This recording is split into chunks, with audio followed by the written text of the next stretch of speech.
Assalamualaikum warahmatullahi wabarakatuh. Kembali lagi dengan channel saya Anin Dwi Susianti, IPS is Easy. Untuk pertemuan kali ini yang akan Bu Anin bahas itu adalah tentang pengaruh interaksi sosial dalam kehidupan dan pembentukan lembaga sosial.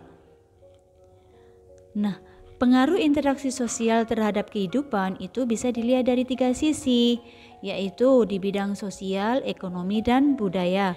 Kalau di bidang sosial, mendorong terbentuknya kegiatan gotong royong. Nah, kemudian saling membantu itu ya, membentuk organisasi sama membentuk keluarga. Itu karena di awal dari 3 ini itu berawal dari apa? Interaksi.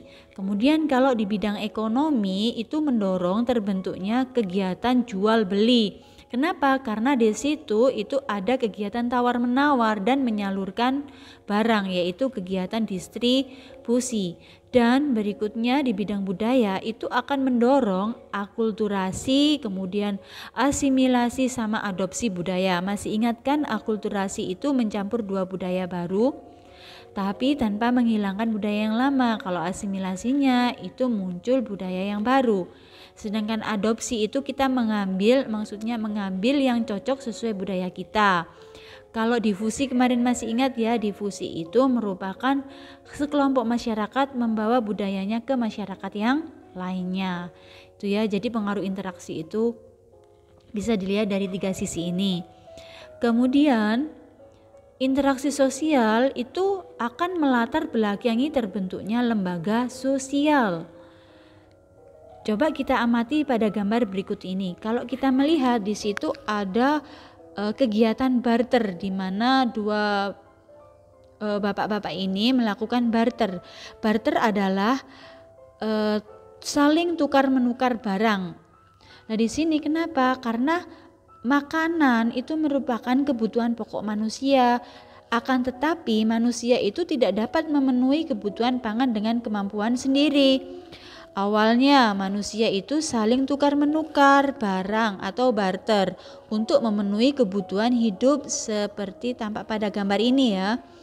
Kemudian pada perkembangannya sistem barter dianggap kurang efektif untuk memenuhi kebutuhan masyarakat.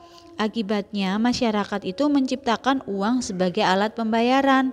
Nah, pemerintah itu kemudian mendirikan yaitu Bank Indonesia seperti pada gambar di bawah ini, untuk menerbitkan uang kartal. Uang kartal itu merupakan uang kertas dan uang logam, dan akhirnya uang kartal itu mudah dibawa kemana-mana dan memiliki nominal tetap. Dan akhirnya uang kartal tersebut bisa dibawa masyarakat untuk berbelanja memenuhi kebutuhannya. Nah, di sini ya awalnya dari interaksi sosial yang tadi yaitu barter. Kemudian karena kesulitan muncullah ide untuk membuat uang, yaitu muncul lembaga sosial ini.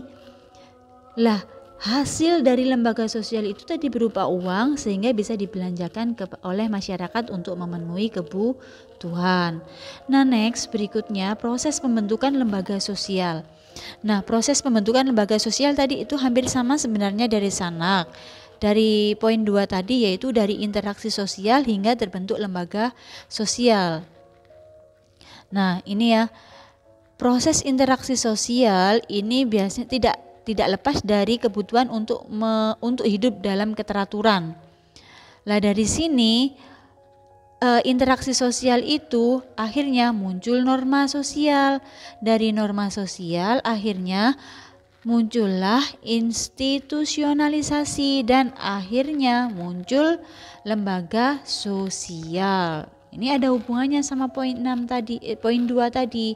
Dari interaksi kemudian muncul ide untuk membuat uang, akhirnya muncullah tadi Bank Indonesia yang didirikan oleh pemerintah.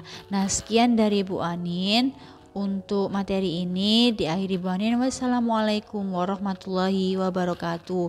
Sederhana, semoga bermanfaat. Jangan lupa like, share, dan subscribe.